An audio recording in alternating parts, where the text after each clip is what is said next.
no matter if you're doing nails, barbering, tattooing, massages, if you are selective in how to brand yourself to a client, remember how you said it depends what kind of clients you get? Yeah. If you decide I just want to do premium clients, then you have to analyze what a premium client will get. Yeah. And so then your feature should be applicable to that, right? Mm-hmm. And your customer service has to be applicable to that. Your social media should be applicable to that. You know what I'm saying? Yeah. And then all that will funnel into you getting premium clients that they're going to pay that outrageous amount of number, because it might be outrageous to the person that doesn't ever want to pay for that. But for the normal person or to the person that has that extra money, they're going to be like, I pay $100 for a haircut. Yeah. That's no problem. Yeah.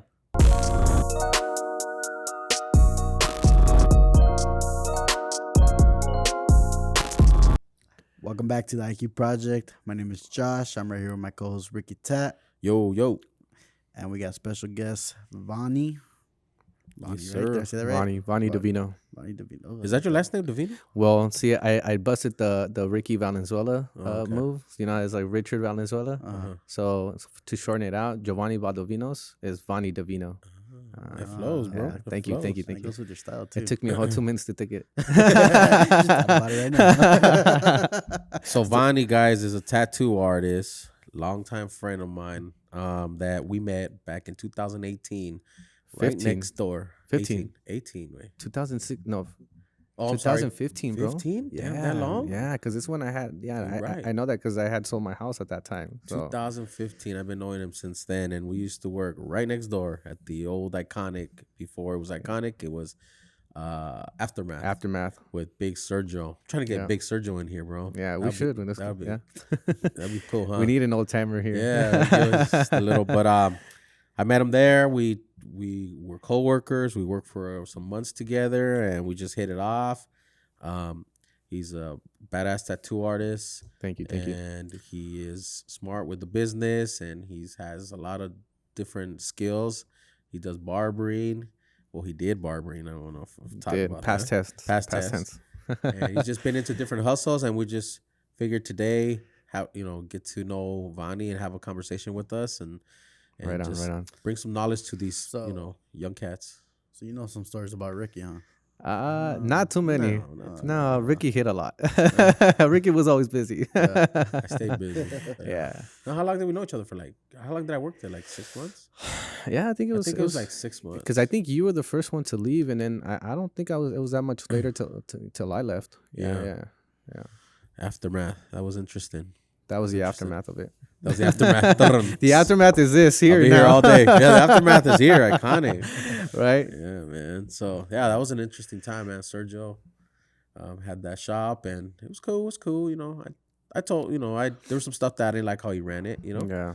But I'm again, dude. I'll say it all the time. I'm very thankful for that guy. He No, definitely. Yeah. gave me an opportunity because I was working out of my house. Was that your first shop? Yeah, Okay, so I was same working here, out of my same here. house, and I met him at Classified buying some supplies, and I overheard him talking to Adrian, Yeah. from Classified, and he was saying, "Yeah, I'm about to open this shop in Fontana." So I overheard him, and I was like, "Shit," So I introduced myself to him, and he said, "Yeah, come through." Show him my work, and he's like, "Yeah, you want to work here?" I'm like, "Fuck, okay, cool." And I wanted to go in there so I can learn how a shop works because I always wanted to open Yeah. up a shop, and he gave me the chance, bro. Yeah. And I worked there for about 6 months. Yeah. How'd you land there? I'm sorry, say that again. How'd you land there? Oh, so it's funny you mentioned Classified. That's actually how I heard about him too. Really? Yeah. I don't know if it was Adrian or if I think it was Jesse, one of the brothers. The one in Riverside. Yeah, the one in Riverside. Okay, yeah. I met him at the one in Fontana, Yeah. the little See, satellite. was this back then when you were buying like needles by Just by a little needle, bit? right? It's not the whole Just- box, no. right? Look at us now. We got a freaking drawer full of freaking needles. It's crazy, but That's true. I would buy the long bars. yeah, the coils. just like I would go and I get like 5 tubes at a time and 5 needles. Like that was it because I wouldn't tattoo so much. You know what I mean? Yeah, and I would get like 5 round liners and that was it. Like was I it? wouldn't need anything else. So those are the days. But no, so going back, I just remember like I wanted to get into a shop and my work was I don't know. I guess it was like presentable. Yeah. You know what I mean? And so I was really nervous, and I was like, so I was really nervous to actually go to a tattoo shop and present my work and see if they're hiring me, because I honestly think that they weren't gonna give me a chance. So I went to the very very first spot, and it was this little rinky dink like hole in the wall spot in Moreno Valley, right? It was actually behind a smoke shop, small, bro, like it looked like a little closet. And so I went there because I thought that's what I was worth. You know what I mean? I thought that's where, if anything, I'm gonna land. Get a chance. Yeah, yeah. So I went and I talked to the dude who was, kind of like old school veterano. And he was a tattoo artist, and he ran the smoke shop. And I showed him my work, and he was like, "Oh yeah, cool. When do you want to start? You want to start today?" And I was like, wait, hold on, what? I was like, I wasn't ready for all this. You know what I mean? And so I was like, I need to think about this. All bougie now. You already know. That was too easy. No, but then I was like, okay. I was like, nah, I did tell him. I was like, you know what? I was like, let me think about my schedule. Yeah, I just made up some crap. I was like, I got to see, with my kid's schedule, blah, blah. I was like, all right. So I went to the next shop, and I went to something kind of like a step above that. All of them were in the valley, right? Mm-hmm. And so like pretty much in that like span of like 2 days, I hit up like, I want to say at least 6-7 different tattoo shops, right? And again, I targeted the ones that I felt like, I looked at the profiles and I looked at their portfolio, and I was like, okay, like I'm kind of at the level I felt, you know what I mean? Yeah. Like, like still below, like I'm telling you, I was really criticizing myself pretty harshly. And I was like, so I'll give it a shot. And every single shop was like, yeah, sure. When do you want to start? And I was like, I'm telling you, like by this time I got options. Oh. Like now I'm like, You're like, wow. I'm being a stuck up girl now. You know what I mean? No, I'm kidding. But then I went to another shop where the dude was pretty good. Mm-hmm. He had a really good realism portrait work. And I was like, okay, cool. I was like, I could learn a lot from this guy. I felt a little intimidated, and he saw my work, and same thing. He's like, hey, you know what? He's like, I like it. He's like, but I have this other kid that wants to come through. He's like, and I already told him that I would give him pretty much first dibs. He said that he had already told him yes. They were just trying to figure out a schedule. And so I was like, all right, cool. Yeah, just let me know. And honestly, I thought the other dude was going to get it. So I didn't, bother waiting for him. I think that the day after that, that's when I went to Classified, and I was like, hey, man, I was like, you know what? I actually think I even asked him if they were allowing artists there, because I remember one time I seen someone that had like, I don't know if they had a station there or they made I don't know. Could have been, yeah. Could have been, right? But he's like, oh, no. He's like, we don't have nobody tattooing here. But he's like, the homie Sergio is looking for artists. He's opening up a brand new shop.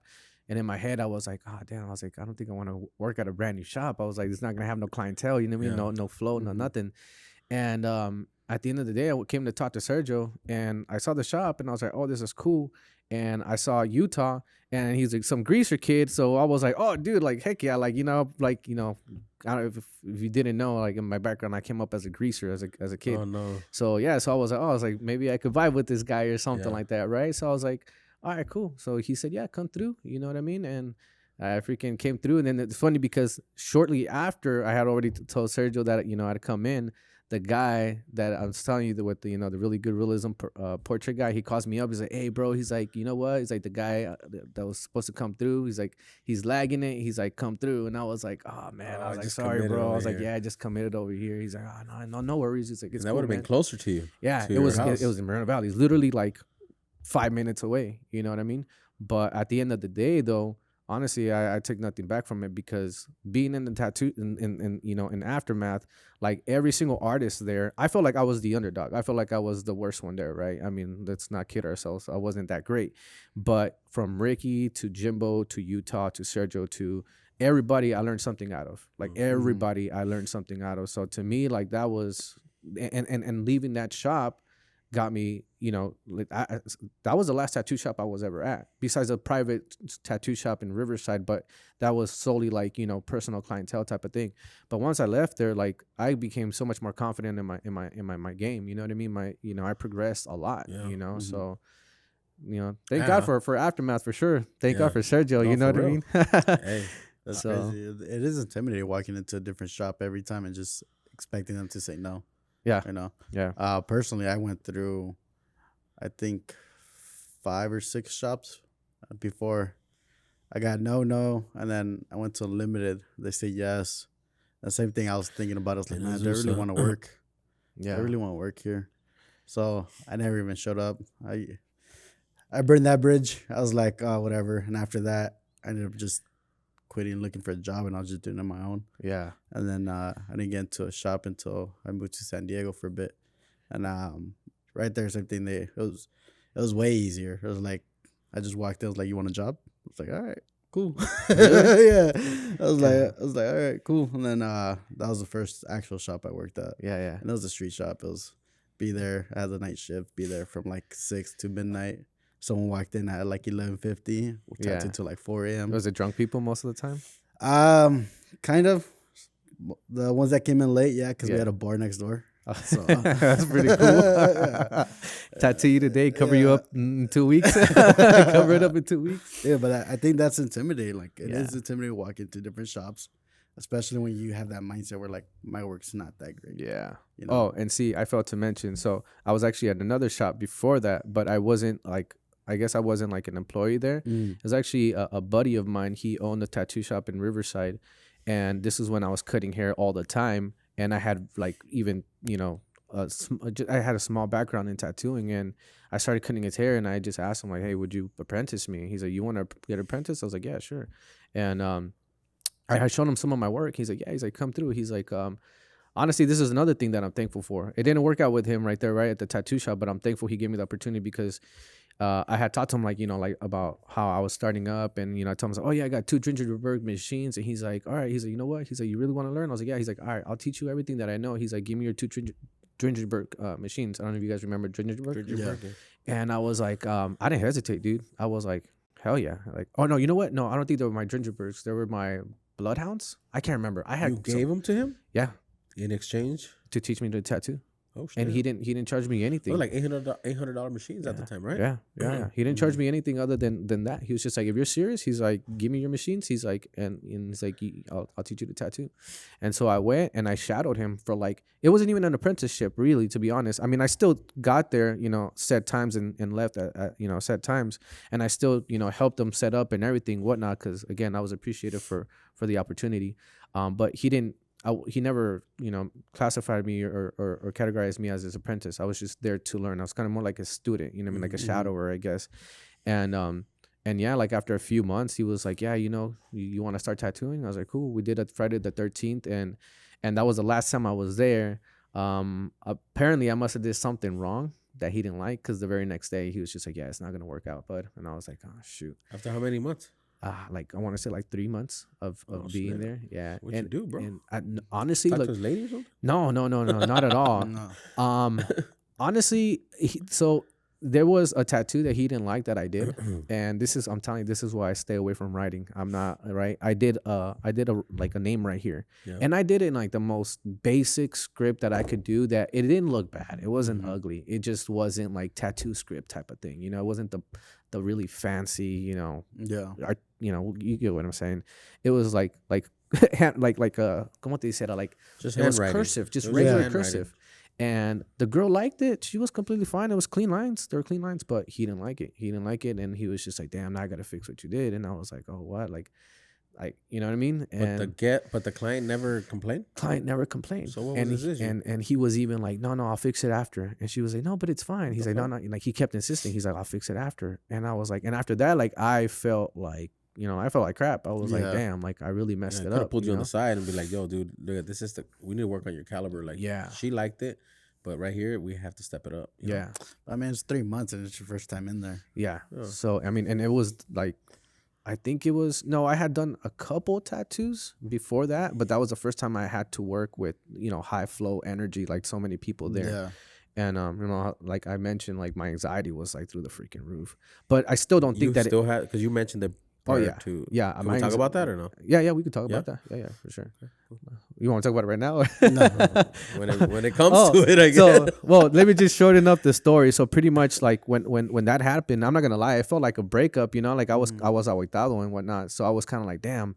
And it made me not want to go to a tattoo shop. You know what I mean? But Yeah, at the same time though, it kind of gave me that like mindset, like now, like, I want to progress and show what that person could have missed out on, sticking to being my mentor and possibly obviously like, my boss and what I could have done, being there as an artist for the shop. And that's how all that came about. to go into Aftermath. Damn, bro. Nice. Yeah. I was tripped out that you would drive from Moreno Valleys to Fontana. It sucked, dude. Because I was only driving from Rialto to Fontana. So I was like, damn, bro. And then there'll be days where it was slow, remember? Mm-hmm. And so you had some dedication right there, bro. Oh, bro, I don't know if I ever told you the story, but one time Tell me. I tattooed late right there at Aftermath, and I was the last one.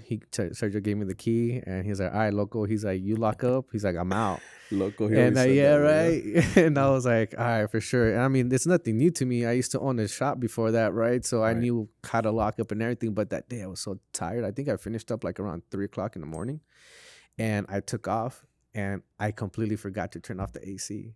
And so I was already getting out of my exit, and I called Sergio. I was like, "Hey, bro," I was like, "My bad, I freaking left the AC." He's like, "You better go and turn it off."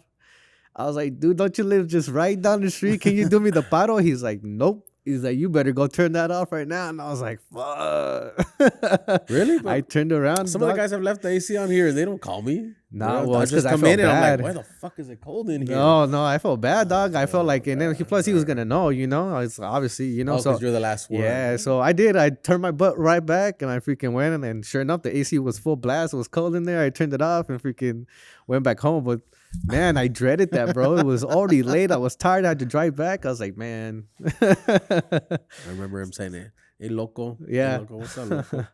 Yeah, I got to have him on the podcast, man. We got We have to get him in here. You know? To see how much maniac stuff he says. Remember the maniac? I don't want to talk about that. That's wild, So what you been up to now, man? Dude, a little bit of everything, Little bit man. of everything? Just being lost in my own world. Yeah? Yeah. How do you see the whole tattoo game right now, bro? Honestly, I'm not. Well, I don't keep up too much with the tattoo industry. It's something I would like to do. Yeah. That's why, like I was mentioning, I want to get into like the conventions more. I've never even experienced them myself, so I would like to do it. I would like to meet more artists and see more, what they display and so on. But as far as what tattooing is right now, I mean, it's cool. It's progressive. It's progressing, and I think it's progressive in for the best. Mhm. What kind of style do you, for the viewers that don't know, like what kind of style do you focus on? I don't have one yet. You don't have a style? I like to think I'm versatile. I try to mimic as many styles as I can. I haven't found mine, I guess you Yeah. can say, Mhm. but I pretty much adapt to everything minus lettering. Everybody. What do you like to do? Well, we know why you don't like lettering. Yeah, that kept me scarred, man. What I like to do most is Like when somebody calls you and they say, "Yo, I want to get this on my back," what would you want to hear? take the wheel. Like pretty much. I love when artists just tell me like, hey, like let's just say they give me like, roses. No, but what I'm saying is like, what would, when I hear like, if somebody calls me and they says, I want like a religious piece, at your style. Yeah. Then I get, I'm like, okay, I'm down for that. I guess it just depends. Like if it's religious, I'm definitely gonna go something more like in the realism, like like tier. But I guess what I'm saying is like, what would be your dream tattoo to tattoo? Like you get hyped up for. Someone gives you the freedom to do whatever you want. What would it be? it'll be floral. It'll Floral? probably floral. Yeah, for sure. Anything with bold shit. lines. I like to do a lot of stipple shading, pepper shading. You like that, huh? Yeah, I like to do that whip shading, man. Just You got patience, bro. yeah. Damn. To me, tattooing I love it because it's fun. It reminds me of my childhood when I was used to just draw in color. Mhm. So, I guess tattooing that's how I kind of see it when I enjoy it, is when I feel like I'm coloring, and usually it's like the style with like bold lines, either bright colors or the simplistic of it. You know what I mean? Simplicity. That's what I love. Would you get the same feeling for when you're barbering? It used to be till I lost a passion for it. Mhm. With barbering, I think if there's something I love to do, actually would be color. It would be color with something. But see, actually with barbering, I like to be a little bit more intricate with it. Mhm. Yeah, like that with barbering, that's when I like to do the more complex stuff. So now that I have you on the camera, I want to hear your opinion on something. Yeah. Me and Josh, we talked about our ultimate dream shop, right? Yeah. I want to know your opinion. Okay, you're on camera. Don't do it. We want like I a already know. we want like a warehouse, Uh-huh. not a big warehouse, but like a mini warehouse, like 50,000 square feet. it's not even, bro. Hey, bro, you been inside my head lately or what? No, here's our vision. How you Okay? taking We want my like idea? a, like a between 5 to 10,000 square foot Uh-huh. location, right? Perfect. Where it has roll up doors, Mm-hmm. you know, and then the aesthetic of it is like that industrial modern look. So Mhm. you have that concrete flooring or whatever, and glass walls, and some just different views. I don't know how to pinpoint it, but basically what we want is we want it to convert it into an experience. Mm-hmm. So it's not just go and get a tattoo. It's I want to go over there, see what's happening today. Mm-hmm. You know? So within that space, we want a barbershop, Mm-hmm. And a tattoo shop, Mm-hmm. right? But I know that with the health department, you can't have those two in open. Like I can't cut hair while I'm tattooing somebody because of the hairs. Yeah, correct. So what we decided we could do is obviously you could do walls, but then that's gonna hide it from it. So we said let's do glass walls. So we want to do glass walls to divide both, right? Mm-hmm. Give it that same aesthetic of like it's open, but there's glass walls with some kind of cool designs. Then I'm gonna have a coffee shop. And then maybe have a coffee little barista corner, Mm-hmm. with a lounge area, maybe a pool table, maybe some darts, Yeah. just to hang out. So people could be like, man, when I go to Iconiq, it's a full day experience. And you could see people getting tattooed. There's like cool, chill music or whatever. Maybe there's a DJ on Fridays Mm-hmm. type of thing. Taco And then there's Man. barbering. So I want to know from a barbering perspective, what do you think about that idea? Okay, well, let me start off by saying that it's a trip because everything you literally just said, the way they explained this establishment, Mhm. is exactly the idea I had. No, don't lie to me, I'm dog. kidding. No. I'm not kidding, Don't dude. lie to me, I'm bro. not kidding. Don't I lie to me. swear. He's lying Except, to me It's right hold now. on. copyrighted, Let me bro. just No, I'm give you kidding. instead of glass, plexiglass, much safer. Just and I believe it's probably gonna be a lot cheaper too. And No. less- Well, less see, heavy. that's the thing. You can't. If you use plexiglass, it's gonna cheapen it. You know what I'm saying? You use glass, it's gonna look high end, and well- it's gonna be. I mean, bro, it's not gonna be $100 tattoos, and it's not gonna be $30 haircuts. No, You get what I'm correct. saying? But no, you got to look at there's really good different types of plexiglass where Oh, it's okay. literally see through. And the only reason why I'm saying is because it has flex. You know what I mean? You don't have to worry about something breaking it or someone breaking it. You All right. know Well, what I mean? that's okay. But anyways, aside that's of- the so aesthetics. okay, so it's funny because I Just the had whole concept of it. well, Would it work? here's the thing. It could, but I'm steering away from just barbers. So, barber tattoo, I don't know. I'm not too confident about it. That's why I'm not gonna just do barber tattoo. But the idea sounds really cool. The only problem with that though is, and here's the one thing that I thought about: unless you're gonna give the barber a smaller space, you're not going to be able to charge the barber the same commission or booth rent or whatever, however it is that you're going to charge, the employees as much as the tattoo artists, because tattoo artists make a higher caliber amount of money, Yeah. whereas barbers don't. I mean, even let's just say at a premium, $150 a haircut that these barbers would be charging, I still don't think that they're gonna be making as much as the tattoo artists. So that's something to take in consideration. Yeah. Well, you'd be doing two different businesses in one. That's Yeah. the thing. So Yeah. maybe The two pay different- structures could be Yeah, it's different contract. Yeah. or different contractors. arrange, right? But Yeah. those are the little like the nuts and bolts of it, right? Mhm. I'm just saying let's think about it in the conceptual part. I mean, Here you're walking in, uh-huh. you see a cool lounge, you see a cool bar area where you can get smoothies and coffee, whatever. You smell the coffee's bomb, right? There's cool music. To the left, you see a barbering. Everybody's getting their haircuts, right? And to the right, there's tattooing, but there's glass in the right, so that you can go in through each one through the door. What I like about it is that you're putting two industries into one location, and so now you get to like barbers can be cutting their hair, and they're gonna be like, oh man, when I'm done, I'm gonna go over there and see what kind of tattoos Yeah. they're doing, and then same thing with the tattooing. When I'm getting done tattooed, man, I like how that guy walked out with that fade. Yeah. Obviously, if some guy's half naked or a girl is half naked, then we have private rooms for Yeah. that, because the whole open spot Yeah. concept, right? Yeah. But for the general part, the most 90% of our tattoos, everybody has their clothes on. You Yeah. get me? Yeah. But I don't know. I just like that aspect.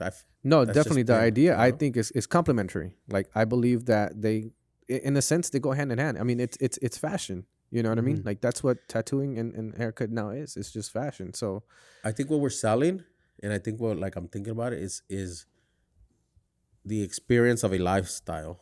What we're gonna be selling in Iconiq, you know, whatever it's called, Iconiq Lounge, Iconiq, Studio XL, whatever you call it. I don't know. You know what I'm saying? But I think it'll be successful to us if when people walk in, they're just like, this is different. You know? Yeah. There's probably a motorcycle, Harley, as aesthetic, or you know what I'm Yeah, saying? like a prop Or there's display, a prop, yeah. yeah. Or there's a freaking lowrider or something as Yeah. aesthetic. There's music. There's, you know, like walking into like I don't know, where have you guys been that you're like, oh, this is pretty dope. Shoe I don't game's be- starting to do that. The shoe industry's starting to do that. Yeah. Everybody's going towards their own unique experience more than just like a retail location. Like a storefront type You know of what I'm thing. Yeah. Yeah. I don't know. That's just what I. No, I mean totally. Like I said, like I like the idea. I mean, obviously that's something that I'm shooting for in the future. So yeah, no, the Pretty cool, idea huh? itself, it sounds Mhm. it's gonna be a freaking fun Pretty spot dope, for huh? sure. Yeah, especially I feel like you're gonna feel more achieved once, like you said, like you attract from one side of the establishment, you send them the other way. You get what I'm saying? So like let's just say one of them's getting tattooed, and then once you gain that that tattoo art or client, he eventually makes his way to like the barbershop. Yeah. That's Imagine? accomplishment. Yeah. For sure. You know what I mean? And whether it happens or not, the ultimate would be like, yeah, they both. It stays Use within that. within the realm And of sometimes they might just come to get a coffee or something, just hang out Yeah. and say what's up to their fellow artists and be like, how you been? You know, because a lot of times they walk in here and they just want to hang out and just say what's up, but we're working, you know. But if we have other things to keep the experience going, sometimes a client might not have nothing to do and they just maybe don't want a tattoo, but they just want to go hang out Yeah. to chop it up, see, you know, maybe see the vlog going on. I don't know. Just an experience to, again, going back to see what's happening today there. Mm-hmm. You know, if we achieve that look, dude, I think it's just in my head, I'm envisioning it, and it doesn't, I think about it every day, bro. Think about it and working towards it every day, you know? How soon do you think you're gonna make that happen? It all depends how fast we can getting all these artists into the shop, you know, because we have a goal of filling up Iconiq, you know, into this shop. That turns we start saving some good amount of money, because it's gonna be that capital. Yeah. easily over 250,000 easily, you know, Yeah. because it's gonna be in a big investment. So I don't know yet. You Okay, know, I but will it's- say this though: be prepared. Like, I don't know how you've dealt as a boss with tattoo artists, right? But barbers are far worse divas. They're superstars, Please man. explain. let's give us a little bit of that. Oh my Explain. But see, gosh. I don't know, man. Did we talk about how you owned the shop for barbershop? No, we haven't talked Okay. about that. So how long did you own the barbershop for? I only did it 4 years. 4 I was a years? barber for 16 years. I owned the shop for 4 years. I sold it, and after that, Said never again. never again. But I mean, but you want that dream? well, what that? Yeah, the different concept. Correct. Yes. Yeah. But as far as like So they're running a divas? barbershop, You know what? my I follow a gosh. lot of barbers right now.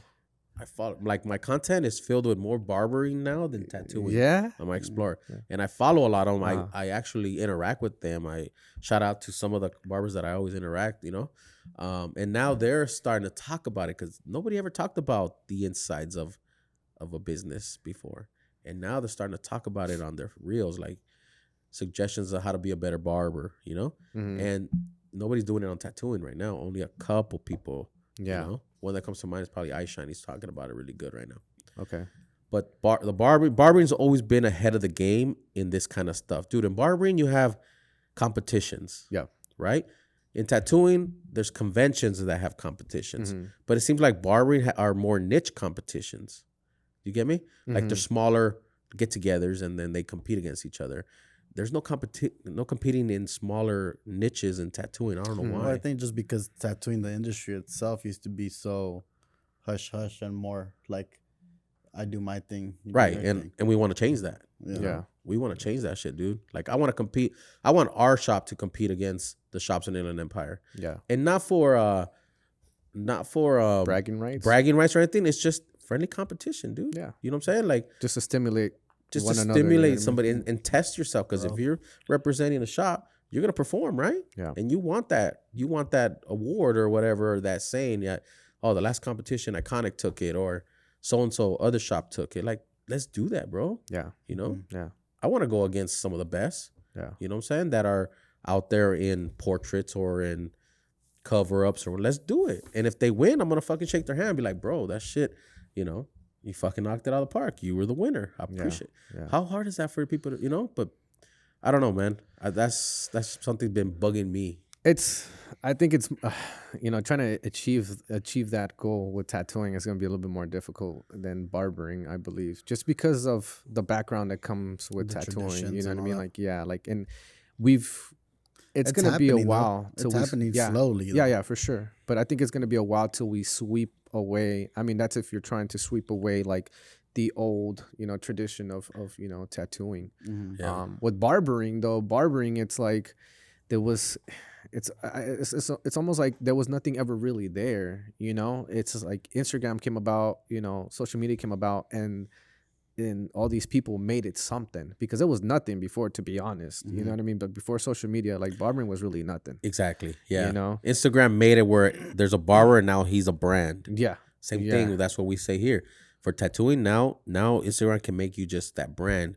People can go and search for a Nico. I'm gonna go get a Nico tattoo. Yeah. I'm gonna go get a back in the 2 years ago, Arlo tattoo. He was popping. Yeah. With Instagram, it gave you that opportunity to brand yourself, and instead of just I'm gonna go get a black and gray piece, I'm gonna go get a Vanni the Vino piece. Yeah. Well, I think it opened the doors for more options. So people had to brand themselves Yeah. to be able to stand out. So it wasn't just like, it just happened like that. People had to figure out a way to stand out in a big ass fucking pile of artists. So they Yeah. had to brand themselves to make themselves unique to be able to get those clientels in there. Yeah, I mean exactly, but by doing that, yeah, you're right, and that's another way. So they took advantage of it. You know what I'm saying? Yeah, but And it's a crazy. status thing too. Everybody wants to feel impressive. You know what I mean? And again, like I said, barbering before social media wasn't really an impressive trade. Now it is. You think that created divas then? You know what? I can't speak, because obviously I didn't know. I wasn't an owner or of a barbershop back then, before the whole social media experiment came about. But no, it's just, well, here's the thing that I dislike a lot of barbers. It's just I dislike about barbers is that they somehow have all the same personality. They all think that they're irreplaceable. They all think they're better than the next guy. And none of them want to do anything for like the business. Like it's a selfish kind of thing. You know what I mean? Like they're Yeah. Well, I think you could say that with tattoo artists too. yeah. You know what I mean? Or any other trade. I mean, you do get that pile of tattoo artists that it's all about them. Yeah. You know what I mean? Yeah, we had to let go a couple people because they didn't want to be part of the team. Yeah. See, and that's bad. That's horrible, because it's like you're here, you're at the establishment, like, you know what I mean? Like, I like to say in our shop we're not family, we're a team. yeah. Because family, I'm not hanging out with them on their birthdays. You know what I'm saying? Like, I mean, I could and we will, but we're all new to each other, But when you start a team, you care for the whole end goal, you know what I'm saying? And a family sometimes doesn't work as well than with a team, you know what I'm saying? Because in a team, you have that respect of the end goal. Yeah. With family, sometimes you take it for granted. I mean, we can say, sometimes our best relationships ain't through family, I think, and for me, it's more like you need both. It's like a little bit of both. Like, I understand what you're saying too, based on like family and team. But I feel like you need a little bit of that family love to go with that team to make that team greater. Yeah. You know what I mean? Again, mutual respect. Yeah. No, I don't think I've ever been even disrespectful or in any way type of like inconsiderate to or was inconsiderate to my employees. I think that I always accounted for them and I always included them in everything that I freaking did. Matter of fact, I felt like that might have even been a mistake because I felt like they got way too comfortable with it. But then again, it's only me. I can't speak for everybody else. You know what I mean? I'm not the exception. But it was for me what I disliked the reason why I sold the shop is because it was always me by myself. I could only depend on myself, which I wasn't relying on anybody else. But I just thought like, man, if owning a business is being married to it, 7 days a week, I'm like, this is just not for me. You know what I mean? And it's cool. Like I couldn't find the help that I needed. You know what I mean? It wasn't steady help. It wasn't good help. It made me look. Matter of fact, it's funny because one of my bosses from when I first started cutting hair, I was that exact same barber. I was that exact same punk that was like, leaving early, coming in whenever I want, didn't clean up after myself and so on and so on. I didn't respect the rules of the business. I didn't respect what he was, obviously what he was providing for everyone that worked there. And it wasn't until like, I became the boss man and I started seeing the exact same attitude that I put out back then. I was getting it back in return. I messaged him, dude. I called him up and I was like, bad dog. I know straight up. And I was like, hey, and shout out to Fernando for giving me the opportunity, man. Me and that guy have history too. But, I told him, I was like, hey, bro, like. Talking about Ferns? No, different Fern. Oh, different I was going to be Fernando. like, that would be too funny, bro. This is my buddy Fernando. He owns Eminence Barber College now. Oh. He sold his shop, opened up his barber college. He teaches now. Yeah. And I was saying, I freaking called him up, and I was like, "Hey, Spence off, Spence off for all those times that like, And he's like, "See, bro, I told you, but And I was like, "Hey, yeah," I was like, "You were right." So, like I said, they're just I don't know. It was just really difficult dealing with them. It was, or maybe what? I wasn't a boss for any other business, so maybe that's how most people are. I don't know. I mean, to be honest, like we went through a whole team before we got this one. Yeah. And for 2 years, it was just me and Ricky working by ourselves at the shop. We realized that before we could hire any more other artists, because we just hired them without like really like vetting them, like checking, see how good they are, see if they like social media, because that was an issue. See if they like coming into work, or see, you know what I mean? Their work ethic. Yeah, we just said, all right, you tattoo, good, fill that chair. Boom, boom, boom. We fill them up. We're like, damn, in 2 months, we got 6. We got 6 artists now. We're good, right? Yeah. But then we started having the problems, right? Yeah. So then slowly we let them all go. Some of them left by themselves, right? And then it was just me and him. Well, he can't go because he's half the business and I can't go, right? We're all in. So we just say, you know what? From here on, we got to make sure every move we do, me and you can handle it. So if everybody leaves, we can handle it. Mm-hmm. So we always got to make that as a foundation, meaning like if everybody leaves the shop, can we pay the bills to keep this shop going? Yeah. And then we said, okay, once we get to that, then we can start hiring everybody. You know what I'm saying? So that we'll be more at ease, and now we're slowly building up all the artists, and now we're almost at 7, and it's been working out great, That's the thing. Like, we didn't really start looking for artists. It just kind of happened. We're definitely more selective on who we let in. Yeah. Even now, like, we just don't let anyone in. But I think they have to fit the right criteria especially because you get one bad apple, it just fucks up everything else. Yeah. Yeah, So, it really. No, go for it. It really comes down to like, are you a hustler? Do you really want it that bad enough? And are you willing to learn the new techniques that we're learning as well with social media, marketing, and everything? Mm-hmm. And are you willing to put in that extra work to grow? Yeah. It comes down to all those 4. Yeah. If that person, whoever wants to come in and work, when we do, if they have all that stuff, then that's a good filter for us. You know what I'm saying? Mm-hmm. Because tattooing can be taught. Yeah. Customer service can be taught, but having the ganas, like you always say, that can't be taught, bro. That you either drive, have that shit or you don't. Yeah, that's neta. Right? Neta, yep. And it shows, Yeah. and it'll show on who has the ganas, and you can't explain what that is in English. How do you explain it? Los huevos. How do you explain in English for real? Like, I mean, I guess that's really just the drive. Having the drive. Do you have a drive to be better? Ambition. The ambition. Everybody claims they're ambitious these days, though. But yeah. Some people just like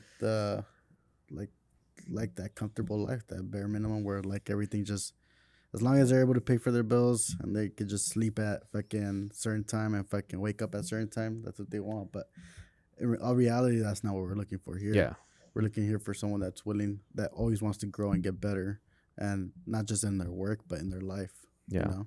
Yeah, I mean, because you guys didn't build an establishment for nothing. You didn't Yeah. build it to, to please or walk in people who just want to take up space. Well, like I told you earlier, like you're only as good as your person next to you. Yeah. So I don't want someone next to me that's not working as hard as me or harder. Yeah. So that's the whole idea of it, you know? Yeah. Correct. And I went in it to make money. Hey. I'm never ashamed to say it, bro. I went in business with my cousin so Yeah. we can make shops so I can make some money. Yeah. There's no, why are we hiding this shit? You know what I'm saying? No, Like, no.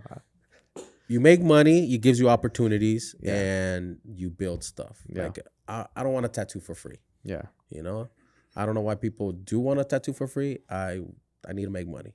You know what I'm Time saying? is money, man. My time And was valuable. Why do I need the money? I need the money so that I can invest in making a better experience for the shop, because it requires money to have the fancy things we have.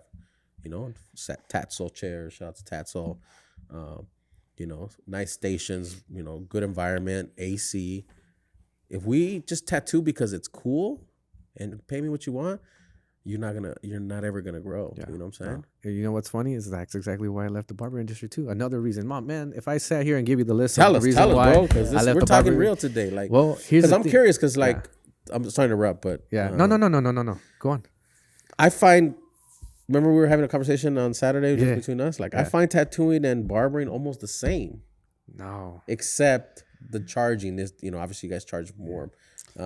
Tattooing is more per client. Okay. But I think we're seeing it from the outside. He's seen it from both sides already. Inside. Yeah. So I'm curious. Yeah. So what do you Okay. think? So what I like about tattooing, right, that I don't get with cutting hair is most of the time, majority of the time, right, I sit down in tattooing, I sit down with one client and I have a very personal, intimate, conversation, relationship with them. And it's really calm. It's cool. It's just one person. You know what I mean? Energy levels low. You know what I mean? When you're cutting hair, it's multiple people back to back. And then Yeah, when you got that sometimes line 10, right? waiting, yeah. I mean, now it's mostly appointment based, right? But Mhm. even then, like, let's just say your one appointment is text you, hey, bro, I'm going to be there 10, 15 minutes late. To me, that's unacceptable. But and that's when the anxiety already starts to kick in, because now you're like, damn, now I got to cut his hair in like 30 minutes because you want to respect the other person's time. Yeah. Right. And sit that person down at the correct time. So you see what I'm saying? Now it starts to snowball. And now you're like stressing out. You're working a lot faster and you're seeing 10 to 15 people a day. Mhm. And it's repetitiveness, which is what I didn't like either. You see, with tattooing, it's like, well, it could get repetitive too. They come in here for the infinity symbol or something like the San Judas or whatever. Like, it's repetitive, right? But at least you could switch it up, make it slightly different. You could switch Yeah. up the style. And cutting hair, a fade's a fade. That's You what know I what I was mean? thinking the other day too, though, because I'm glad you brought that up. You're right. You coming from experience. I was like, shit. Would barbers ever get tired of just like doing the same Yep. fade? You know what I'm saying? It got to the point, like, no lie, bro. It got to the point that I could fade. I could cut hair on autopilot. I wouldn't even be looking sometimes. I swear. Yeah, I that's could that- imagine that happening. You know what I'm saying? Because like I was cutting my son's hair, and we're having a conversation, but I'm like, damn, when did I cut that part? You know what I'm saying? Yeah. So it's just going automatic. It's just, you know what I mean? So And, how do you keep that from being monotonous, repetitive? You see what I'm saying? it's really hard to, because it's hard. Like, But unless I think- let well, I me mean, let me like- figure it out. Let me give my 2 cents. Real quick. I think the problem is not a problem. I think with barbering, they spread out. Let's say, how much can a barber cut? How many people per day? Average 10. let's just say an hour 10. per cut. Okay, so So let's say 8 with to an 10 hour hours. with an hour lunch. Yeah, and I think maybe they need to work themselves up to be branding more, where they can charge more and cut less. Mm-hmm. If you charge more and cut less, wouldn't that make a better experience than? See, but let me argue with that. Do we ever just want to cut less? We always charge more, and we still try to cut more, to try to make that more money. what do you mean? I'm So most confused. people like same thing with tattooing. Like say you want to charge more so you can tattoo less, but we're always still trying to chase more money. So at the end of the day, you're not even tattooing less. You're trying to tattoo more at that same amount. I kind of get that, but that's not how it's worked for me. Now I work a lot less. Like I work 8 to 10 days a month, and I still make a real good amount of salary at the end of the month. So yeah, I could fit in way more days, but I realize that now if I just charge more, right, and I can tattoo less, and I don't have to be in the shop every day, where before it used to be every day. So if I raise up my prices, raised up it, and you can't just raise up your price. You have to raise up your level of customer service, your level of quality of tattooing, your level of branding. That all comes into play. Yeah. You know, So how would you represent that towards barbering? same thing. So like an average cut right now is what, like $35 maybe, I think, when I go, because I go to different barbershops to see how the barbers are, right? And yeah, they're just cutting. Boom, where's the next one? Well, on a lot of them that I've came across, Vanni, in the last like 6 months, because I've been doing the research because I want to do this barbershop, right? And then also my barber left, so I'm like, fuck, I need to find me a good one. Out of the 10 that I've came across, maybe, because I don't get my haircut too often, maybe one was a great experience, dude. You know what I'm saying? Like, he made me feel welcome. He rubbed your ears. He rubbed my ears. Customer service up on perfect. Did he give you a scalp massage? The haircut was good. I don't remember, but I used to include a scalp You know? massage. I actually got a beard massage the other day. Yeah? How From did- one- oh, man. great, huh? With the hot towel on top. Dude, when we were doing barber school back in the day, like we would have to learn how to do that to pass our test, right? And it was always slow, right? There was nothing to do. So between me and the other barbers, we'd be like, "Hey, bro, you want to practice a massage on me? All right, cool." And we massage each other. We do like facial massages. Oh, dude, it puts you to sleep. maybe I don't do that because I don't have a beard, you know? No, But- no, just a facial massage, just a scalp fa- massage. it's- Dude, yeah, it's it's worth freaking- it? I gonna mean, do I don't know. Or maybe that- I've been going to the wrong tattoo barbershops. Maybe that's they the thing. probably don't do it because what I'm it's saying? like it's minimal. Because It's how like much is a towel service right now? hot towel shaves? Oh, it could vary. Like I know there's just $100. I just paid 75 and then I tipped. So it was like about like 80, 90. Okay. some spots I know charge like as minimum as like a haircut, like $20-$30. Some spots, even like the old timers, I mean, they're sticking to the prices. They're really not, they're obviously not with like the whole, social media, hype and whatnot. So they're charging like $12 for straight razor shave. So- There's a spot that I know somewhere in Temecula. I've seen their price list. They're charging $150 for a freaking hot towel shave, which is crazy because it's great for them, See, they're and busy. didn't you have a... Oh, sorry to interrupt. Oh, no. Well, we interrupted him. My bad. Go back to where you're saying. I lost it. Well, My bad. Going back to how... I mean, we were talking to someone barber and you were saying that she was telling you that a lot of people charge for the hot towel when you should just include it for free because it helps you anyways. One of the barbers suggested that. It was a female barber actually told me. Yeah. That. I don't know why they charge. I should include it for free. I'm like, no, it's in a different feature. Don't do that. Yeah. Don't do that. You know what I'm saying? Why? No, that's your time. I mean, a hot towel shave could take you about another half hour. Yeah. So It's I all mean, about time. It adds out. It all adds about up. time. Yeah. But if you change your pricing to like going from $30 to $80, then add that feature in. But you don't ever ask, do you want it or I don't know. Well, now I it's all in the I guess apps. we're being tattoo artists trying to. Now it's in the apps. Like Yeah, right it's in now, the like I apps. make my appointment on the app, and then I just show up, and then that's it. Well, here's my question: why is Barber A charging $30 and Barber B, wherever he's at, anywhere, can charge $150? What's the difference? Wherever it's easy. I mean, I would base you it on the demographics. I would base it on the location. Locations. Yeah. I mean, you can't charge fucking 150 like in fucking Moreno Valley where you're. I would disagree. I think it's what I said in those last about the tattoo art. It's about what clients you bring in. A client can come in and pay $150 in a ghetto spot. I guess if get me? we're solely relying on frontage, like front signs and street view and all that, then the demographics has a big deal to do with the surroundings. You get what I'm saying? Get what I'm saying? But like let's just say like you're in a rinky dink shop, like it's in the cut, but you're promoting yourself online and you're obviously throwing out there $150 haircuts. You're gonna attract the whole web. You know what I mean? So Yeah. then in that case, yeah, if you're relying on, you know, the web to, or, you know, social network to bring you in the clients. So do you believe that this is something the shop should do or something that each barber should do individually? You mean raise their prices? No, like promote and do all that for. Oh yeah, Because I know definitely. in tattooing is one way or the other. Yeah, but the only thing, okay, so here's I think the reason why I feel like barbering, there's no scale to it, and this is what one of the reasons why I was mentioned that I got out, is because it's so overly saturated. There's was one too many barbers. It became a very, very popular trade, and so as long as there's so many people out there, the demand is, and I think a lot of people try to argue that there's a demand for barbers, but no, there's a demand for really, really good barbers that are not busy. That's what it is. Oh. There's barbers out there for everybody. Mhm. And they'll, you know, they could take care of everybody. You know what I mean? There's just not a shortage on barbers. And because of that, I just don't see that there's going to be that you could raise your prices so much. Because now you got to compete to the, like, let's just say, you know, you guys cut the same, at the same level, but you want to charge 80 and he's going to stick to 30. A lot of your clients are going to go that way. But are they though? If the clients that just care about the cut will, but if they care about the relationship you have with the homeboy, that you know, he already knows your cut and he already like vibes with you, and he's gonna say, hey, if you raise your prices, I like the way you cut my hair, I like the way we talk, we talk about sports, we talk about business, whatever. I think they'll pay that. I think it depends on the client what their priority is. If their priority is a cut, they'll just move around. Just like here, if the priority is just a tattoo, then they'll tattoo price, they'll just move around to different artists.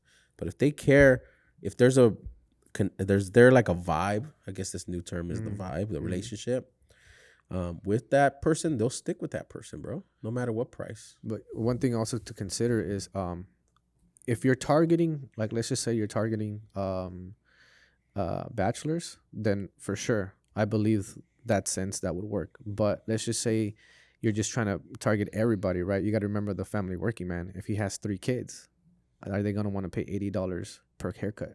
You get what I'm saying? Yeah. That's when you start to separate and weed out your clients. Because like I said, like towards the end, I wasn't cutting up a lot of guys with that had kids because it was an expensive trip. You know what I mean? Yeah. And this was the last time I was cutting hair. It was $30 a haircut, right? This was like 4 years ago. So and I think now, from what I heard, you told me 30, 35. I've heard in my area, people are charging $45, $50. Yeah. So now imagine that barbershop trip. You know what I mean? Like if he has 3 kids, including himself, that's $200 plus if he's even going to leave a tip. You know what I mean? Yeah. So again, it depends who you want to target. Who do you want to target for sure? Do you ever see it going down? No. Honestly, I do. I don't see that I don't think it's going to scale. I don't, because. What do you mean by scale? Like keep going up higher. I don't think that with barbering is I see it's such a dead end. You can scale, like, let's just say as a business person, as a business owner being a barber for sure, because you know now let's just say this is the barbershop. You know, you got X amount of stations open, and now you're making X amount out of each person plus your cut. You know what I mean? So that's the way that you can make more money. But as an independent person, I don't feel that you can make that much money, especially like let's just take times of crisis. You know, like thank God we haven't gotten there yet. We could be, who knows? But at that moment, it's like, dude, you're not gonna be nobody special no more. I know there's barbers out there that promote themselves as $300, $500 haircuts, but in a time of something like this, like a crisis, it's people are gonna be running back to. You know what I mean? To mom and pop. Yeah, mom and pop. Yeah. Now with artists, the reason why I feel like it deviates, so far apart is because artists for the most part are one of. You know what I mean? Like your style and your style, they're not the same. It's completely different. So I might like something that you do better. I might like something that you do better, but I'm gonna go to who I like is you know what I mean? It's way different, and plus it's a permanent situation. Yeah. With barbering, I just feel like, and most people, and you know what, even clients will say this. They're like, don't get me wrong. Like, I don't want to like exclude the guys or the people that do want to pay for the quality, that do want to pay for the relationship, that do want to pay for the punctuality. Because I had clients like that. They were like, dude, the reason why I love coming to you is because you always get it right. I never have to go home and correct my haircut, and I'm always seen on time. You know what I mean? So there's people that they're like, I don't care that you charge, you go up another $20, $30. It's like, sure, I'm going to take a hit, right? But it doesn't matter because I have nothing to complain about. But then there's the majority that will tell you, and this is what they complain about all the time, at least from what I see in social media. It's like, who do these barbers think they are charging, X amount? It's like a haircut's a haircut. Now, I could disagree and I could agree. I could disagree because I could say, and I told you this the other day, I expressed myself that if you have a barber who locks down your haircut, right, the way that you want it to, there's absolutely nothing wrong with it, then you should be willing to pay whatever he's charging, because you could say no, but now you're going to go to the other barber and you're going to get your hair messed up. But there's no reason why that really good barber that's executing your haircut every single time should be charging as much as the guy next to him that doesn't do such a good job. He should be charging a lot more. You know what I mean? Especially, again, if he's really diverse, he never messes up his haircut on anybody. That is the guy that should be charging more. And then what happens, though, is that a lot of these guys, these newbies, they want to just jump onto the boat and be like, I want to charge $30 a haircut too. So the new guys start charging $30 a haircut. And the old school cats, the masters, they're like, yo, no. Now they're going up. And so that's what keeps happening. You know what I mean? So it's keeping up with the Joneses as far as pricing. That's what I mean. Like, do you ever see like where it reaches a cap where it's going to eventually just go like, oh, well, if he's charging that much and I'm charging this much, but I'm not staying busy, I'm going to drop my prices now, get more people. Now this person's going to drop his prices and start getting busier. And then he drops his prices more so they can get busier, Like a race to the bottom type of deal? I think so, dude. I honestly do. Yeah. Just because there's I was in this industry for a long time, and I just don't feel like there's the same amount of respect that we get as tattoo artists, that love. I didn't come close to that as a barber. Surely I had guys that were like, hey, bro, you got me laid last night, and you got me the high nine, you got me the number, and freaking hell, they always give you the credit for that, right? But as far as like action, like actions rather than just words, I feel like I've always been respected far more as a tattoo artist than as a barber, especially because and let me give you a sign. As far as like not really being respected as a barber is having people come in on my lunch, tapping on my window, right? Because at this point I have my barbershop, right? I close shop so I can have my lunch after skipping my lunch X amount of hours, right? And they're like, and I'm just like, bro, really? Like I'm sitting down trying to take a small break, and this person's over here talking about like, what time are you gonna open? You know what I mean? Like, but like in an attitude type of way, not like, oh, what time? No, it's nothing like that. It's like they give you attitude for not having the doors open for them to accommodate to them when they get there. But remember what I told you in the conversation though? You get what you tolerate. Remember? Yeah. And so you were tolerating that person coming and saying, hey. You could have been like, you know what, dude? Me and you, we're not having this weird business relationship anymore. Oh yeah, in the beginning, I could say that. Disrespectful. You know what I'm saying? Yeah. I mean, like in the beginning, I feel like everybody does that though. Yeah. Does what? They put up with stuff. Yeah, because you have to.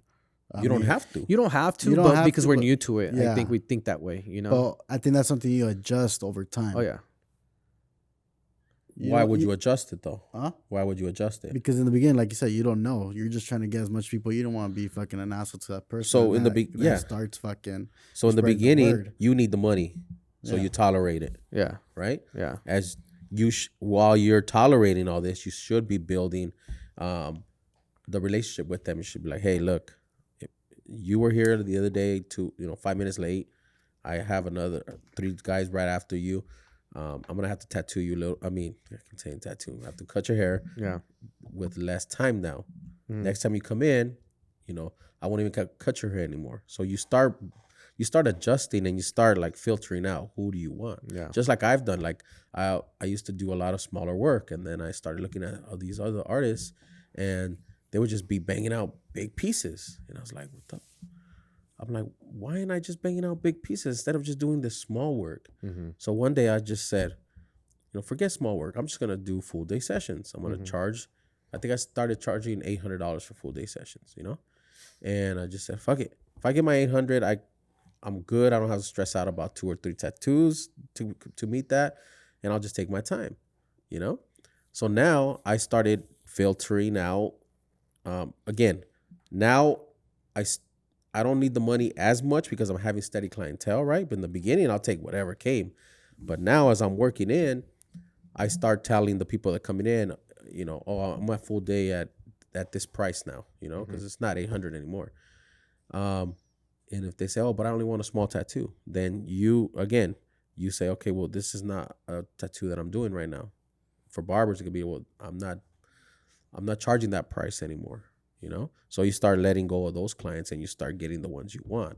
And obviously there's a little pain threshold that you have to deal with by not packing up your days, but eventually you start getting the true people that fuck with you, you know, the true people that'll pay your full day rates, the true people that'll pay your premium barbershop rates, and then you'll start building those clienteles. And I find the more people pay, the more people are respectful of your time. It's crazy. Yeah. You get me? Yeah. Isn't that a thing you guys all know, experience? Yep. Yeah, You know? Oh, definitely. I was even talking to this mechanic I had when I was fixing my car this weekend, and he was talking to my homie that's trying to open a mechanic shop. He said, don't ever lower your prices, because the ones that you lower your prices for are the ones that give you the most shit. And then he's all like, and he's in the dunes too, you know, he's like over there by Banning kind of area. He's like, yeah, like for the paisas, I'll charge them like this, and they still complain about everything. Yeah. But then you get like some always the class rich folks. I was like, I'll charge them fucking 4,000 or whatever. So, and I feel like I'm going over, and they're like happy to pay for it. You know what I mean? And they don't complain about anything. Everything's good. You know, good reviews. So let me ask you guys a question. Then, since we're talking about pricing, is it bad to want only premium premium clients? No, not at all. I mean, like you said, though, you're probably gonna have to put up with like a threshold, you know, for the meantime. But there's always a sacrifice to pay. there's always. If I want to go from like $1,000 a day to $10,000 a day, guess what? I'm not gonna be busy that long, because there's gonna be few. I don't know if too many people are paying $10,000 a day for a tattoo, right? Yeah. So you have to make common sense of that. That the higher you go in premium price, the less work you're going to be getting. Yeah. You know what I'm saying? Yeah. And I used to tattoo 25, 30 times in a month. Yeah. You know, whether it was 2 days, and now I'll tattoo 8 days or 10 days, and I still make enough to pay all my bills. Yeah. You know, now if I want to push it, I'll work a little bit more. I'll include a Saturday or something. Yeah. But it took me 2 years to get to this level. You know what I'm saying? 2 years of like pushing it and filtering out, and it was a sacrifice that I wanted to do, because I envision I want to work in the future. I want to work less and make the same amount. Yeah. You know what I'm saying? I think that's what we all want to do. Yeah. Yeah. And you'll have a better quality tattoo in between, because now I tattoo like, you know, every other day, take my time. No I'm stress like, about the next one. You know, it's a premium price. I'm going to hook them up. I'm going to give them my best, 8 hours. Yeah.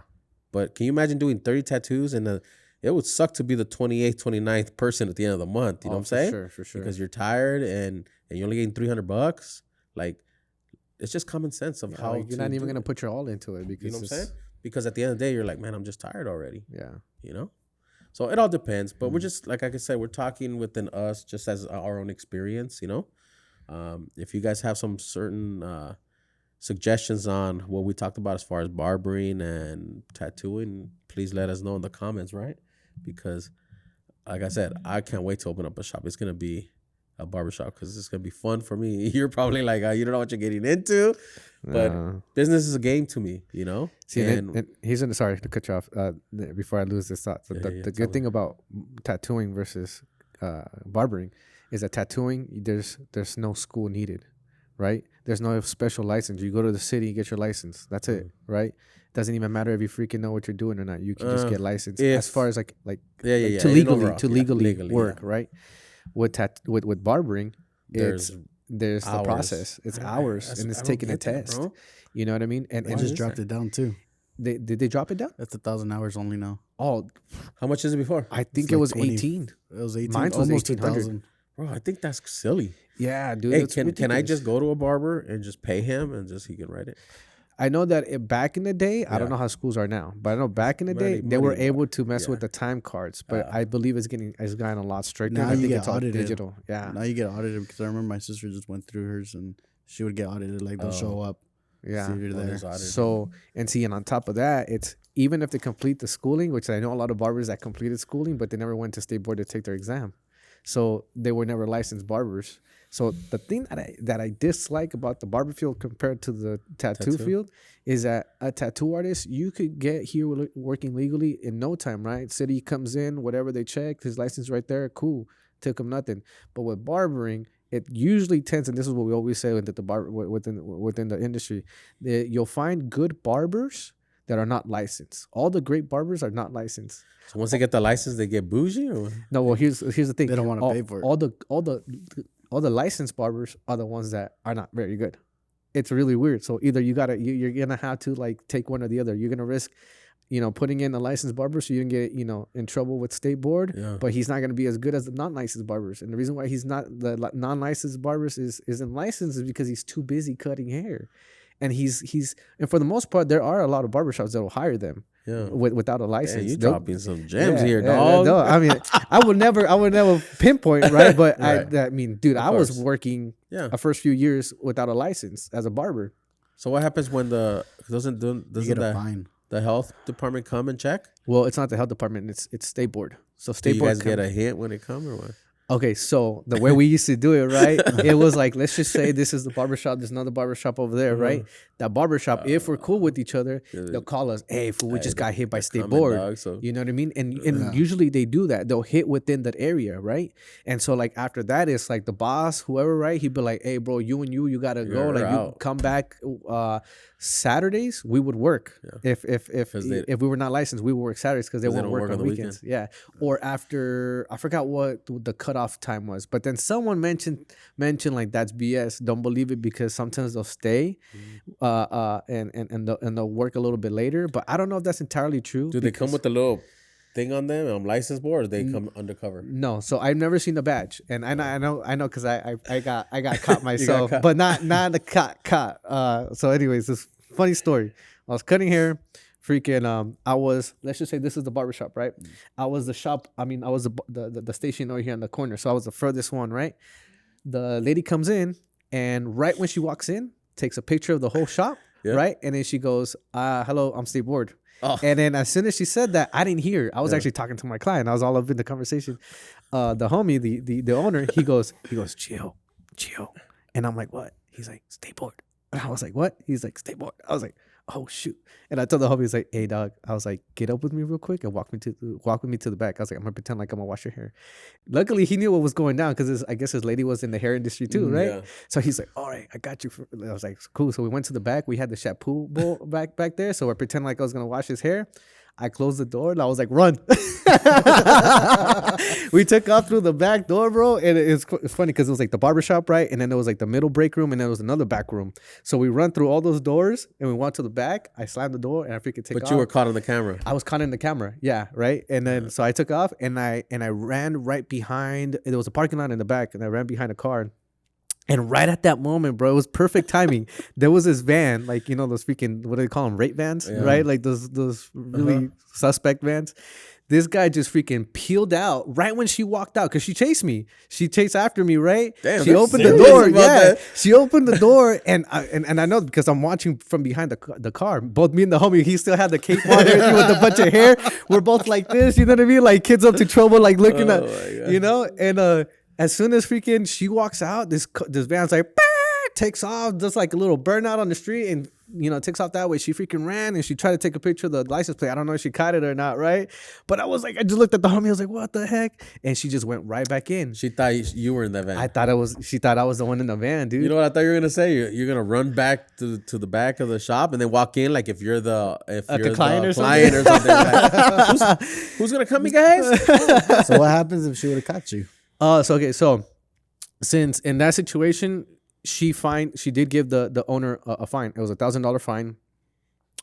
He gave her a bogus name, right? I think he said Leo. Out of all names, right? Gio Leo, right? Yeah. He's like, oh, Leo. got nervous, got it. Yeah. So he's like, all right. So she wrote out a citation for Leo, and I didn't end up getting a fine. If she would have caught me right then and there, right, it would have been me 1,000, him 1,000, and I wouldn't have been able to get my license until I pay the fine off.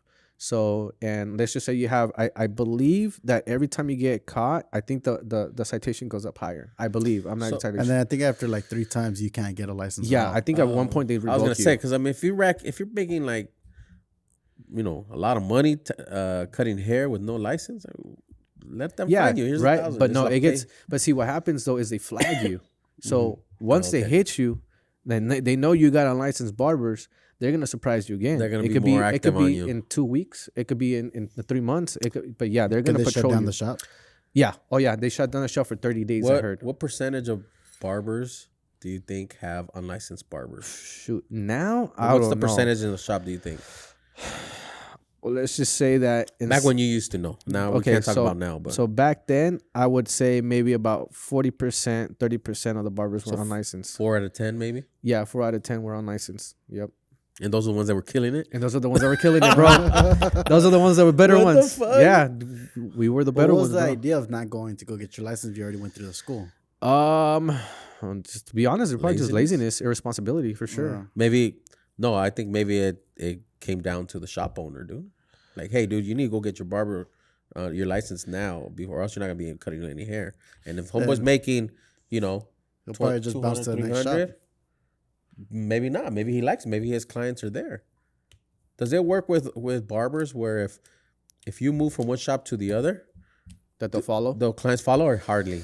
If they have your personal contact, maybe. But if Most they're of the time they go to that shop, right? yeah, so you see, you got obviously your personal clients, and then you got shop clients who will come to the shop and they'll just sit whoever is available. Yeah. You know what I mean? And they never bother taking your number down because they don't care. They just come in and get a haircut. You know what I mean? The haircut. So those guys will stick to the barbershop. What do you think about now? Like now everything's by appointment, and you get your own personal. For the most part, I think that they will go with you, but it depends how far you go because moving around as a barber it takes a hit. Dude, one of our tattoo artists just came from Ukaipa Uh-huh. and moved over here, and maybe 1 or 2 came. Yeah. The rest of his tattoo clients have been through Iconiq and through his social media presence of being at this shop. Yeah. So it's crazy. That's why I'm curious if it happens in the barber game too. Oh yeah, for sure. Every time I moved around, I lost clients. Yeah, man. I'm excited to start it, bro, and I want to prove.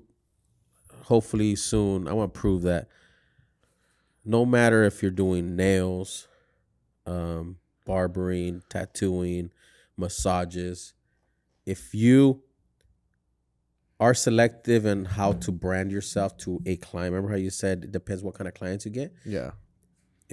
If you decide I just want to do premium clients, then you have to analyze what a premium client will get. Yeah. And so then your feature should be applicable to that, right? Mm-hmm. And your customer service has to be applicable to that. Your social media should be applicable to that.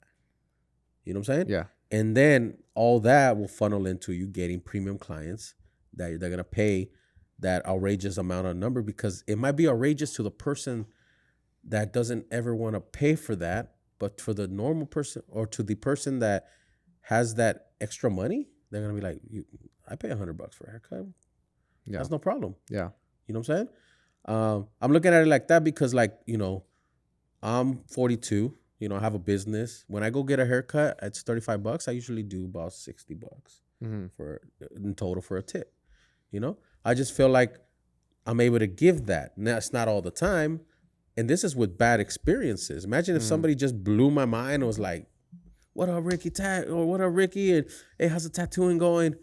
And then just like we have that connection, bro, I'll drop a bill. Yeah. You know what I'm saying? Because like I care about that, me. Yeah. Maybe some other people might just be like, it's just a haircut, bro, relax. But because I care about that in my business, I would want that to be done to me. And remember, a barber doesn't need 1,000 haircuts. They only need a certain amount per year in rotation. Yeah. All you got to do is secure that rotation and you're good. Yeah. Seems easy, right? To say. No, I mean, I completely agree with you to most of the extent, because let's just say when I had my shop, I kind of did things to weed out certain clients. Like remember I was telling you about, I had the sign where it says this is a professional establishment, not a daycare center. Please mind your children. That sign would actually shoo away people. Yeah. But in my head though, I was like, and people were like, dude, that's bad for business. And I'm like, is it? Because I just lost the people that who were most likely going to probably throw a fit about something. Yeah. You know what I mean? And I'd rather not serve them. Like I'd rather serve the people who are chill with the environment. So instead of having to have 1,000 haircuts a month, I'd rather have 500 solid good ones. Yeah, exactly. Because it makes my day easier. I'm less stressed. Yeah. And to me, that's worth something. You know what I mean? And there's barbershops for those families with those kids. Yeah. You know what I'm saying? Yeah. And two, they got to be mindful of their kids too. Yeah, Like if I take my kid to a barbershop that's just mostly adults, like I'm going to tell them, hey, behave. You know, I don't want you running around. You know what I'm saying? And, you know, that's a whole different That sounds issue. easy, bro. Yeah. You know? But again, yeah, you run your own business. You get to choose your clients. And if you choose your clients and it just happens that you're going to go broke, then that's the sacrifice you take, right? Yeah. Like, I don't know what else to say. You know? Yeah. It's crazy, bro. You got a lot of knowledge, bro. I try a little bit. I had to turn on the switch today to talk this much. You know what I mean? No, that's good. I appreciate you, man. How do you do like really quick? How do you do like with social media? You fan of it or not? I do poorly, to be honest. I am just not a. I feel like I need to hire somebody to be like my paparazzi or something, because I suck at Paparazzi. posting. Like I post a lot of like, It's learning it, bro. yeah. Like, and it's funny is like I this actually a client that I gained from Aftermath from the last shop. She worked in the whole, what is it called? Is it networking, advertisement, Yeah, like whatever? Yeah, she did all that for like Publicity. for like 2 different companies, and she'd always tell me like, dude, you need to post more personal stuff. Yeah. And I'm like, no, I'm like, it's a professional page. Like I just, you know, like keep it just strictly, you know, pictures of my work. And she's like, no, people like to see you being active in this and that. And I'm like, nah. And till this day, I mean, I'll post it on my stories, right? Because those are gone within, you know, a day. But like my whole feed, like on my Instagram page is nothing but work. And, you know, apparently to her, I don't know if anybody else agrees or disagrees, but she was always suggesting that I post more stuff that was relevant to me, and that would give me a lot more followers and more people wanting to actually, you know, what's the word? Like connect with me. Yeah, I mean, that's actually true. Yeah. The more, like, if you post more about what you like, then you're gonna get clients that like the same thing, and then you guys connect easier when you're tattooing them. Yeah. You know? Yeah. We believe in that. Yeah. We believe, like, I'm looking at your social media, and like I said, you know, we're not huge in the social media, but what we like, what we do is we post a lot of our personal stuff. Like I post a lot of what I do with my kid. Yeah. Because again, most of my clients have kids. You know what I'm saying? I post about business because most of my clients have businesses. I post about the struggle of me trying to go work out, you know? Yeah. And if they relate with that, cool. There's a bond there. You know what I'm saying? Yeah. They already know you do tattoos, Yeah. bro. Especially somebody that's been getting tattooed from me for like the last 3 or 4 years. They know. Yeah. You know? But the reason why you put personal stuff in between is so they can think of you while they seeing that personal thing. Like, oh man, he went to Disneyland and he saw that. Oh, that's cool. You know, oh, I'm gonna get a tattoo from him. Yeah. You know? So that's just my point of view. But Yeah. No, I think it's work in progress, bro. Like we're all learning, bro. for sure. It's just, you know, even to get a selfie at there, it's really hard. Like I take one selfie a year and it's like, you know what I mean? Yeah, like one thing like they would suggest is put your face close to the profile. Your profile, you know what I'm saying? I saw, or I don't know if you told me that in person, or you I don't know if you posted something like that. Was that, I think that was you. I don't know. Sometimes I say that, you know what I'm saying? But what I learned from real estate agents, I learned from marketing guys, I learned from barbers that are good, that are killing. They have like almost fucking 500,000 followers. I'm like, what are they doing? Well, they post their face on their profile. That's common. Yeah. You know, just little things like that. So they'll know when they come in and they say, oh, can I get a tattoo from Vanni? Yeah. Who is he? You know, now they walk in and can we help you? Oh, I'm here to see you. And I'm like, oh, okay, that works because my face has been on there, you know. So, what do you like to ask our interviewers some questions to get to know them? You know, what do you see? Where do you see tattooing in 10 years? Like what? Oh shoot. I don't know. I'm hoping it's not freaking automatic robots that just laser tattoos. I see that. I see that, bro. I'm already gonna I see invest it. in those. You know what? It's funny because you know what I mean? Like I consider myself to be a almost purely realist, right? Mhm. But I've learned that nothing in this life is impossible. It's impossible. And I feel like that could soon happen. And mass produced tattoos. You know There's what I mean? already a machine I that think puts like in lashes. 20 years. I feel like it's gonna be good for some guys, right? Or some men, women, whatever, artists. That, in the sense that, like, let's just say the people that don't have a lot of money, they'll probably go to that automated service that they're gonna get blasted, like, right? And super symmetrical and everything. Exactly. But then you're gonna have those artists that are still gonna stick around if they last through that wave, you know, because people might take a hit, you know what I mean? But they're gonna be those one-off artists, and they might just increase their value. They might just increase their prices because it's not gonna be cookie cutter. You know what I mean?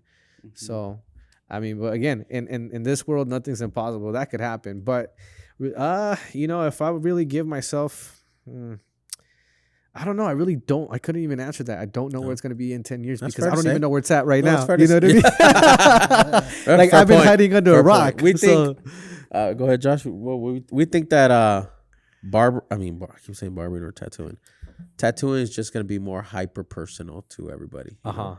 Just building your brand, like, because social media now, every artist should aspire to be that brand to be. You know. Yeah. And I think personally, because I mean, I've been thinking about that question because we ask it to everyone, is that I feel like it's a lot of people are gonna fall off. Yeah. You know what I mean? And only those people that do set up those brands are the ones that are gonna last over time. Yeah. The ones that have the name, the recognition, the Yeah. reputation. Yeah. Yeah. Like, I mean, there is cookie cutter artists out there. You know what I mean? There's a lot of just copy and paste. Mhm. So maybe those are the ones that, who knows, they might fall off. You know what I think there's this barber that said, again, I follow a lot of barber content, right? But it's just hits. He said, you know, barbers You need nowadays, to be a barber, you have to Ricky. be a barber. You have to be a barber. You have to be, in other words, you have to do the skill. You have to do marketing for it. Yeah. You have to do the branding for it. And then you have to have customer service. In other words, the standard has just raised. You can't just cut nice hair now. Yeah. You have to do a lot of stuff. Same with tattooing. You can't just tattoo Yeah. good tattoos. You have to market yourself, brand yourself, create content. You know what I'm saying? In 10 years, bro, not almost, but a lot of tattoo shops are going to have podcasts, vlogs. Like, we're one of the few that does it in an empire. Yeah. A lot of people are going to get it slowly, and they're going to be like, fuck, we need to keep on this because it helps in Entertainment. entertainment and get to know more people, you know? Yeah.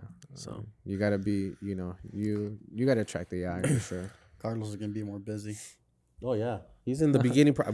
He started at the right time, bro. You know? I could totally see him behind like those in the anchor news team going on. Right there, just managing. Yeah, bro.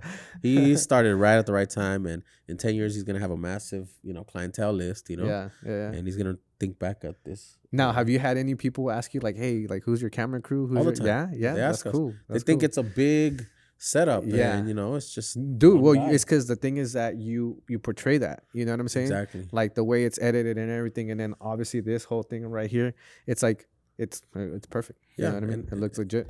It's like 30 people back there, but in Yeah. reality, it's just Bro, and then the trip on this 5 years ago, you couldn't do this. Yeah. You know what I mean? Like, you needed an expensive setup. Look, nowadays, this doesn't cost much. Only the cameras are the expensive part, Yeah. but the mixer, the TV, and all that, it's all can be Carlos. done. And like, it got a lot cheaper. And even with something small, like a little basic camera, I mean, it's not gonna be good quality. Remember but you when can we still did do it. ours? Yeah, Yeah. that's what I'll tell you. Like, I had, what did we like a cell phone, like two cell phones, and cell like one phones? good camera. Yeah. Like that was it. You know what I Yeah, mean? yeah. I was even surprised you could even hear the volume pretty well I on was that trying thing. to listen to the other day. I was like, I had it on my phone, I think. or- Uh-huh. I don't remember, but I was trying to listen to it. I was like, that we were like this. Yeah, A lot all better, bro. stiff and- No, but thank you, man. Thank you for coming in and conversing with us. And it's crazy to hear your experience. You know what's funny Conversing is like with I was What's this the new one? conversing. I use that, Yeah. and you know what? I don't even know if it's a word or not. But I'm trying to learn new words, bro, because I'm tired of being like, hey, dog, thanks coming through, dog, and chopping it up with us, I'm trying to just have it feels more. so right though. So, I just use it. I should be like that more?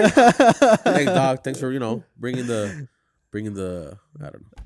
No, but you know what's crazy is, bro, I'm not gonna lie. This whole time, I was like, I'm watching all your like your short clips of your podcast, Uh-huh.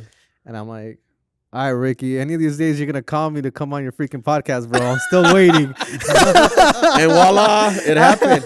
You came to us, bro. It's, you know, the power of social media. That's you know what I'm funny. saying? Yeah, No, but I was gonna tell you too one more thing. Like, because you're seeing it from the outside in. You knew me when I first started, right? Like, Yeah. I mean, like how do you see like the iconic, you know, the whole social media thing with us? Like, what do you said it in like two words, as, really. as far as like the image that Yeah, you you said put it like out is professional.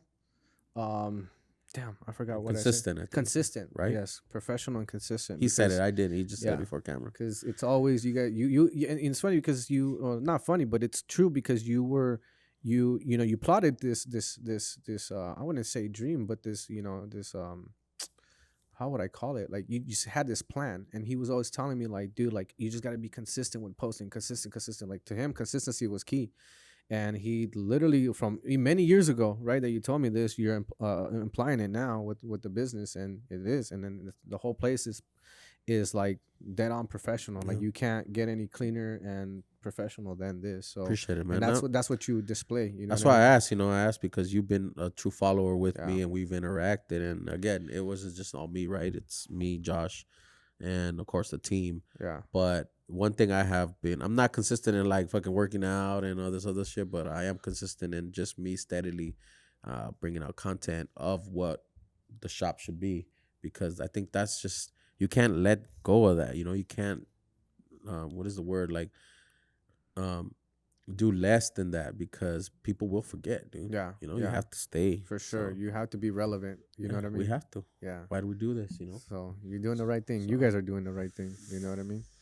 Cool, man. Well, But yeah. excited to have you, man, on part 2, maybe, you know? Heck yeah! I mean, I yeah. could do this all the time. Yeah. What's up? I think you got the bug. Carlos. Can I tell the forecast later? Can I predict the weather? How much can I do here realistically? No, Nah, but that'd thank be you, man. cool. Appreciate Thanks it. for And having me. best of Thank you, luck man. to you. Yeah, thank you. I Well- just imagine you running outside. It's hot. Hold on. We're getting some cold weather pretty soon, guys. Shout out your Instagram for people if they like, you know, what you said today and they want to peep out So, more. Yeah. if you guys want to see my boring stuff, like, it's old time Vanni. It's old OLD _ TIME _ Vanni VANNI. Underscore. We'll definitely Underscore. put it right here. Carlos is Underscore, putting this dot, fancy dot, thing dot. right here. Right, Carlos? So Yeah, he'll somewhere definitely put there. it. Cool, Right man. here? Is this what they do on YouTube? Yeah. They put it right here? Oh, Yeah. like Right there. there. You don't have to do that, Carlos. Just put it somewhere. No, man. Pleasure, man. Thank you for all your All right, thank insight, you bro. guys. And Yep. for sure, we'll have you on soon. Yeah. All right. Can't We'll wait. Close it out or what? All right, guys. Thank you for watching. If you guys enjoyed this podcast, please give us a follow. Hit that like button. Follow Vanni. Follow the shop. And we'll see you next week. Peace.